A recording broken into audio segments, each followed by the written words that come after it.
Hi, I'm Ben Shapiro, and this is Reality Check. After a Muslim terrorist shot up a kosher supermarket in the hours after the Charlie Hebdo massacre, President Obama spoke out.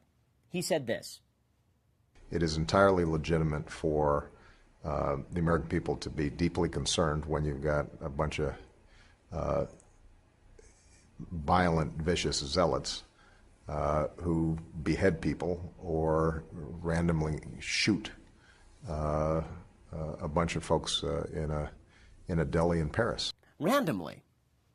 Well, obviously the shooting of Jews in a kosher supermarket was not random. In fact, we have proof. The shooter actually called the media and said, quote, "I targeted them because they were Jewish." So, why didn't President Obama acknowledge the reality of Islamic anti-Semitism?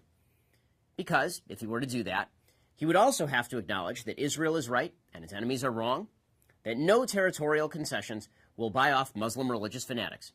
He'd also have to realize that whether radical Muslims attack Jews in Jerusalem or in Paris, they are attacking Jews, not just stand-ins for Israel. He doesn't want to acknowledge that. Instead, both he and the European community want to pretend that Israel isn't a part of Western civilization at all. And the Islamists notice. And they escalate. After Muslim terrorists from ISIS beheaded some 21 Egyptian Coptic Christians, the president released a statement condemning, quote, "the despicable and cowardly murder of 21 Egyptian citizens in Libya by ISIL-affiliated terrorists." Do you notice a word missing? The words Christians. Why didn't the president acknowledge the reality of Islamic anti-Christian bigotry? Well, because if he were to do that, he would also have to acknowledge that Western civilization is not at fault for Islamic terrorism and that no amount of diplomacy or economic bribery will buy off Islamic terrorists. So, instead, the President of the United States pretends that all religions are equally violent, as he said at the National Prayer Breakfast. And lest we get on our high horse and think this is unique to some other place, remember that during the Crusades and the Inquisition, people committed terrible deeds in the name of Christ. There is a tendency in us, a sinful tendency, that can pervert and distort our faith. Now, forget that the Crusades were defensive in nature. Forget that the Inquisition, with all of its horrors, was an attempt to stop mob executions. Forget that abolitionists and civil rights leaders alike were religious Christians.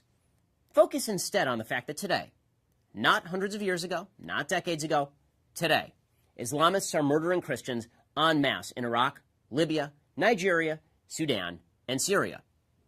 First, they came for the Jews, and Obama didn't speak up because he's not a Jew.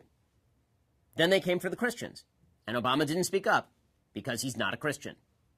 Now they come for Western civilization, and Obama will not speak up because he's not an advocate of Western civilization.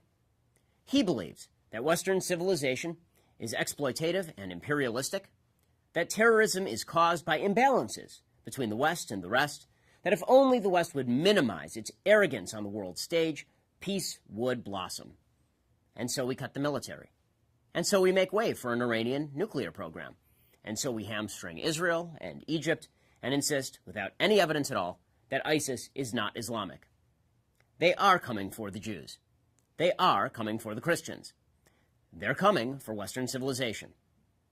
By the time the radical Muslims come for those who think like President Obama, there won't be anybody left to speak out or even to fight. Please subscribe to our YouTube channel or click here to give a quick donation.